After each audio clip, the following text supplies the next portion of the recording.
first we're going to have Laura Dern come on out.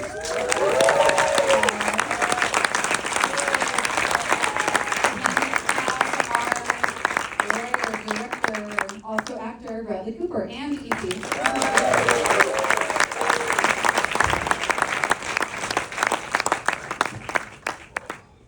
Hello. Hey.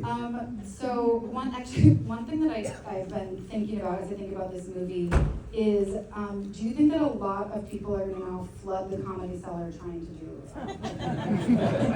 Well, they'd be in trouble because there's no open mic night at the Cellar. Correct. That was the one fictional thing we did. Actually, the Cellar is a place where people work years and years to do it, but we love the production, the production value of it, the fact that there's this little cellar and then there's the olive tree up top. So that was the one fictional thing that we did, and that's why we cast those great 4 comedians to play they have fictional names to be the open micers.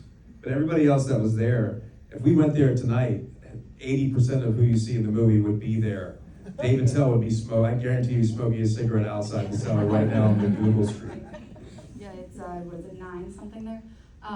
So okay, let's take it back. And speaking of authenticity, I'm sure most people probably know this, but can you talk about the real gentleman who inspired this story? And we'll take some of Will Arnett's story. He's not able to be here, so we'll tell it for him.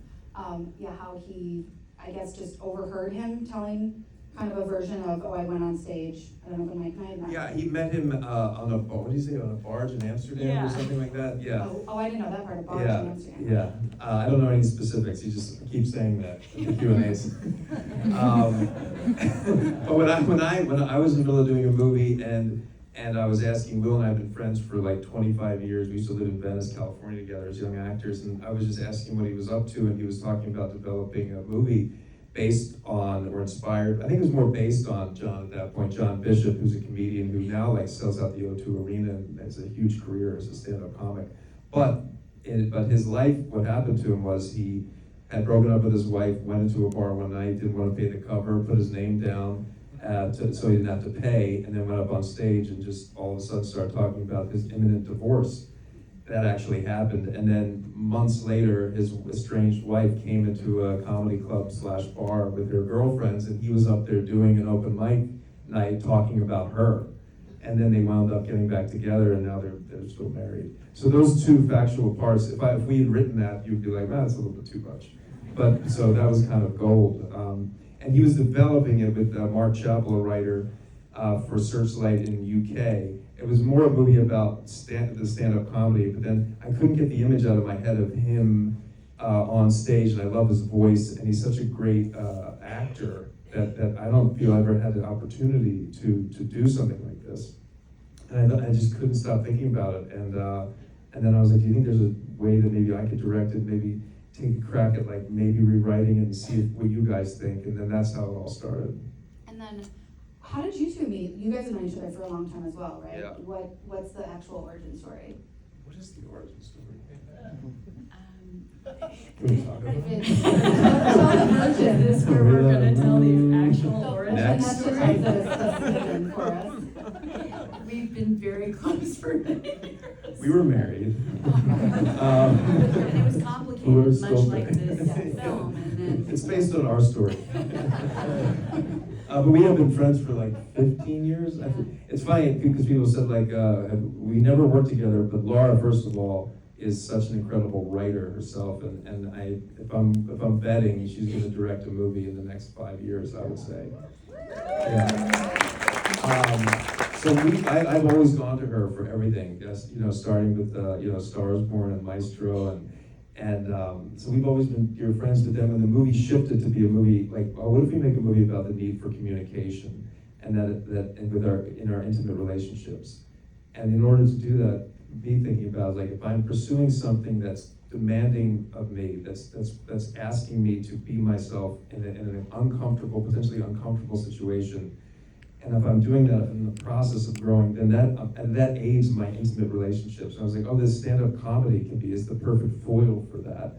And the minute that sort of came into mind, I was like, so then Tess has to be this incredible character.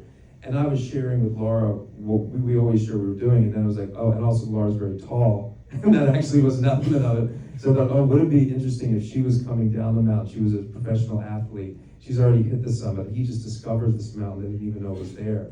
And it was like, oh, and then well, what if she's volleyball and a striker? And I just kept talking to Laura before I'd written that whole part of it. And luckily she signed on to do it. And then we really made it together. And that's why I feel like I'm so excited about Tess. And there was no movie until Laura said yes. It was like if she said no, we were in trouble. At what point during these conversations when it starts out like the way your normal creative collaborations are, right? Sharing things back and forth. At what point did you, Laura, realize, wait, oh, I think now I'm like talking my way into a job or like into this movie? He was looking at me in his kitchen describing this. And just, I remember looking in my eyes at one point, like, dude, no, it's you. and I was thinking he meant sort of, inspirations of conversations we've had about relationship. And so I remember sort of the conversation being about, yeah, of course, it's a piece of me, it's a piece of you, talking about the characters. Like, no, you should play this part. So I said, I didn't even need to say yes. I just was, of course, in it, and then later read a script. What I heard was the movie he saw. And what was incredible, like no other experience I've had in my life, where your filmmaker is describing the film, and you don't see it yet, and it hasn't been born yet, and it's exactly the movie he's made. And it's exactly the journey that he promised me and Will and I, of collaboration, of inclusion, of discovery, of the deepest of vulnerability. It taught me so much as an actor, and to have your director not only be this extraordinary actor and filmmaker, but actually grab the camera and operate, so that when you're in these deepest moments of intimacy, instead of waiting, even when your director's right here, waiting for them to cut, to kind of come to you to describe an idea so that you go back in for another take, we're in the take, and he's operating, and so he's right next to me, and we would come up with ideas as the take was going on. And it really, I've said this before, but it did feel like we were not only making a film together, we were finding her together. It was sort of one organism. It was an amazing, amazing experience. Yeah, I wanna ask you about the kind of trajectory of how Tess became the Tess that we see, but as you were describing, I've been, you guys have been talking a lot about the way that you made the film in the handheld and how you were right there, and I've been kind of struggling to like see it in my mind's eye, but as you were just describing it, I actually thought of the scene in Jay Kelly when Noah, playing the director, is right behind their two heads and he's kind of whispering, and he's like, okay, now put your hand in your hair, now this and that, and that's, it suddenly now I'm seeing Bradley's face doing that. Except in this case, you gave to Bradley. We were talking about this last night. Bradley is holding the camera, he's right here, and Will's right here. And I'm in the scene trying to see Will, so I have to put Bradley's hair behind his ear to see Will. So the three of us were literally acting and making the movie at all times together. That's incredible. So yeah, tell me how the character of Tess, and I believe, correct me if I'm wrong, and I can't remember the real life Tess. What is her name? Mel. Mel. Did you meet her like in the process of sort of finalizing the version of Tess that you were playing, or kind of how did it go? How did you guys, I guess, beef up who she was after you signed on to the version that we see here? It wasn't based on Mel.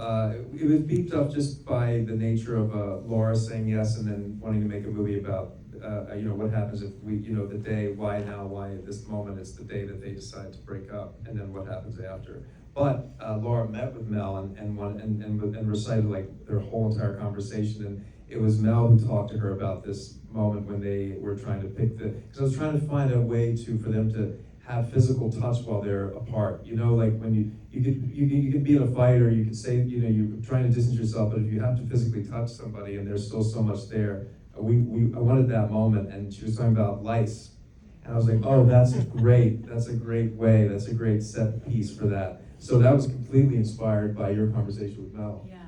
Yeah, and they had that experience together in the middle of what they thought would be their breakup. I guess poor Mel didn't get to go with Peyton Manning to the club. Yeah, That's right. Tess got to go with Peyton Manning to the club, so there is that. But all the inspirations. I mean, my childhood is in Tess. Will's childhood is in Alex, and I would say, and yours, and our relationships, and our vulnerabilities, and it's an amazing thing to be directed by your friend who knows you so well that a strength you don't know you have is incorporated, and your flaws that are loved, even if I don't love them, are incorporated. So I see a side of myself I've never seen in a film, and I know it was born of what he was willing to kind of dare me to discover. With all its complexity and its subtlety, relationship is everything, right? It's our greatest teacher in so many ways. And I think that was the most exciting thing in the discovery of as she started to kind of be born, and all the people that helped support it, from Mel's experience to the amazing Gabby Reese, who's my dear friend, who, being an Olympic volleyball player, was such a great guide at understanding the emotional dynamics of different players. What it is to be a striker and how that shows up in relationship or in parenting, and with Peyton, to understand what it means when you are the best of the game and you don't get to play anymore, no matter how much you are deeply involved in the game as a commentator or a coach. So, all those discoveries were part of, I think, her growth, but at the end of the day, it was his knowing, his deep knowing of me, and kind of, as we really had a leg up that we know each other so well. I definitely don't think that we would have been able to cut to it so quickly and be able to, but that said, like, you can know somebody and then you're there and it's intense and there's a crew around. Like, I think back to that scene, it's a very quick moment when she's actually striking the ball, and the trust we had with each other, it's a very vulnerable thing, because Laura doesn't play volleyball, I can say that. Yes. That's okay, I can say that, right? And that was a very challenging moment. With incredible players, professional volleyball players. And I felt like it was just you and I alone there, and you're standing there like, what's happening, And really we were able to just be able to be there for each other, which was really, we wouldn't have been able to do that in such a short time. We shot this movie in 33 days, like there was no time. So to be able to cut to it so quickly and mine what we wanted to mine out of all these scenes was really due in part, if not all, because of how close we are in our personal lives with each other. And the precision of the writing, to me as an actor, was so extraordinary, because we were given this template that is, we're starting with a line that is the end, and we don't know where we're going, and the audience and the characters are going on the same journey together, which is, we don't know how we got here, we're not even sure what we did or if anyone's at fault, we're just different, and now we're gonna go through this, hopefully, evolution of self to figure out if there's a marriage to save. But any other film I've ever been part of, with incredible writing, there's planted dialogue so that there's back history and we can understand, and your trust of an audience to say, we're starting here and we have no idea where we're going, because most of us in breakup don't know how we got there. And we have to excavate that over time.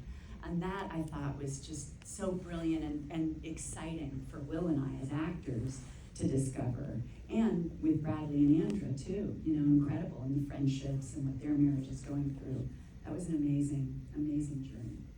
Did you set out when you wrote this to make it a kind of hopeful look at a relationship that's falling apart versus I think about a lot of other movies that center around divorce. They're in a way that I enjoy, that there's like a cynicism in like kind of an edgy cynicism.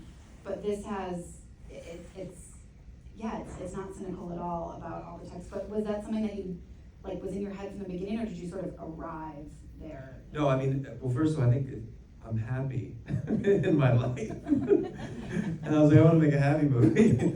But honest, but like, yeah, I think that's definitely part of it. Yeah. Yeah, you do, you look back at things you've done at the times in your life, you're like, yep, that's accurate. Yeah. And I was like, this, I'm happy. And I really wanted to make a hopeful movie right now. Like, it was very important. And so no, it was written sort of, the end, like the vampire speech was written rather early, and it was like backtracking from that. And even that last scene where he goes to their door, and that was, by the way, I wrote a whole thing. It was like a page and a half for him to say, and I remember we got there in the day, and I thought, oh, Will learned it all, and I was like, I just want you to say the beginning and the end. I was like, we don't have to say anything else. And he was like, what? Remember that? And we shot it like 3 takes, done. And I actually know what's in there is just the 1 take, yeah.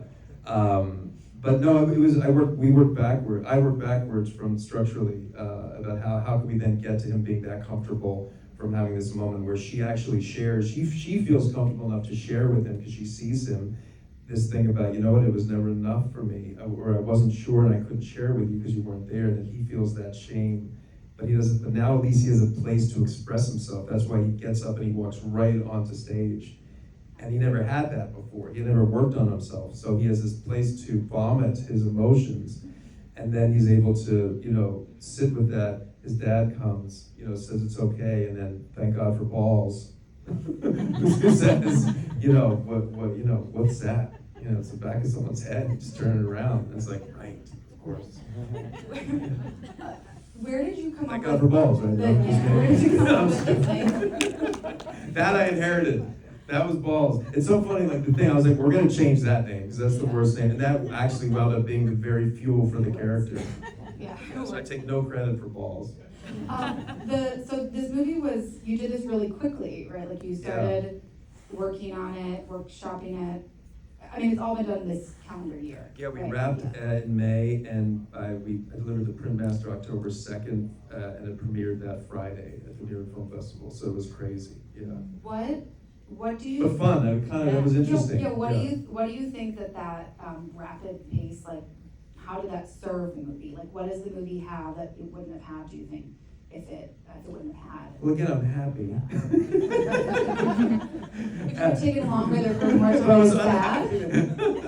I live in New York. We shot it in New York. That's good. And honestly, it was clear. The script was pretty secure, and it felt like we had a great foundation. It's always going to be a foundation because you learn so much from location scouting. And before there were several bars that he does open mic, but the cellar was like, oh no, this is it. So it made the majority of it just there. And also you have these great actors. And we shot so fast. I think it was just, the vision was pretty clear. It was like, it's gonna be one lens to 40. It was like how I experienced New York when I was in grad school, that aspect ratio. And I think the whole thing has to be handheld, so you're actually an active participant in the movie. The way I feel walking down the streets of New York, it's all like right there. And so it all just sort of happened the way it was supposed to, which in the editing room, because we did cut 3 weeks of our post schedule to come out this year, which on the onset seems like daunting, but again, it's also the crew, quite honestly. We had the most incredible crew, and Charlie Green, the editor, and his whole team, everybody just worked really tirelessly. And we didn't shoot it in a way that we had to cut much. It was more about organizing the movie rather than fixing or trying to create scenes within them.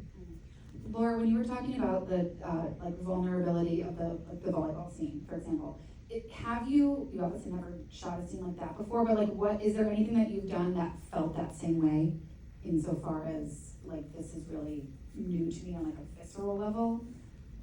You mean on other films? Yeah, or was this an entirely? This, no. Really, there were other days that felt like that. Yeah, a number of times. Bradley, I haven't said this to you, but I felt like you decided at times to be Tess's coach, because you did coach. There were moments of direction that were so vulnerable and raw and tender, and then there were like, should I say it? Say it. Titanium, Yeah. come on. I'm like, like we were going in for the game, and it was a different energy. Like he would make sure that I was always in the energy of Tess, even in vulnerability, because sometimes scenes come up that are so surprising in terms of what you're feeling that you lose your sense of self even in it. And so he was such an incredible guide at always carrying, every aspect of Tess with us. And I found the scene in the cellar when I'm watching him, discovering him for the first time in 20 years, even have an aliveness and a rawness and a truth to him in a way I've never known and knew maybe when we first met. And being in that moment, in that crowd, packed, and him, beautifully, Will doing the stand-up I had not seen, with Bradley and the crew right there, but hundreds of others that, I don't know. And, it's always that reminder that you have to go on an entire journey in a scene. And it's loud and packed, and we have to be in the intimacy of her own self-discovery, not just the discovery of him, but who she's going to show up as. I think is a massive wake-up call in her life for her at that moment. So that also had this kind of wild, beautiful, scary, amazing rawness. I mean, I hope I always feel that, but I always have it maybe inside. I don't always have it with my filmmaker also being my friend, reflecting to me what I feel, which is like, oh shit, we're about to go off the cliff together. Usually you feel that as an actor by yourself, and you hope somebody's going to be there to catch you. But he was right there with me, and that was like, it's amazing. And I had the best seat in the house because I was right there watching Tess / to Laura go through all of it. I mean, it was like the gymnastics, the emotional gymnastics that you go through in that whole set of, like, first of all, him being up there, and then talking about sleeping with somebody else, and then that to arrive on a place that, wow, this guy's open, and like there's a guy I haven't seen, and that whole journey, like to make that believable, it could only be Tess, in that character, and who she is, and why. I still remember, like, when we got past that scene, that was a major thing. Yeah. And then the street was like almost effortless, Yeah. because we knew with the, hey, Yeah. and but that was a really incredible. That was one of the things I'll never forget. Like when I think about shooting a movie like that moment was really incredible. And we have to wrap, but who plays the dogs? I guess that's actually So glad you asked that actors. question. So that's Charlie's second movie. His first movie was A Star Is Born. Yeah. And Lucy, but she won an award for it, by the way. He did. He won like the Beat Award. Yeah, we have it at home. And he was great at The Star Is Born. He didn't eat the steak. Yeah, he went right by when he hung himself. He was by the anyway. No, he didn't. Sorry. He won't be offended. He was much younger. And then, so Charlie and Lucy. Did anybody catch Charlie flushing the toilet in the apartment? Yes, thank you. So I know you were rapping for time, but so we were mixing the movie, and I remember when we shot that because I hinged right, and Charlie just happened to come out as Will was walking by, and that's the bathroom in the apartment. I was like, I have to remember this and put a toilet flush. And then we were on the mixing stage, and we were like finding the right tool. We did like a double toilet flush, so we didn't know, but I didn't tell Searchlight, and then they come to watch the final mix. And then the whole crew were all just sitting there like, are they gonna notice it? Are they gonna make us take it out? And then the movie ends, and Matthew Greenfield was here, and he's like, was there like a water thing when the dog comes out? And I was like, was there? I don't know. So I'm glad, yeah. But I can justify it, they're not city dogs, they had to figure it out, right? Exactly, awesome. Well, thank you guys so much. Thanks.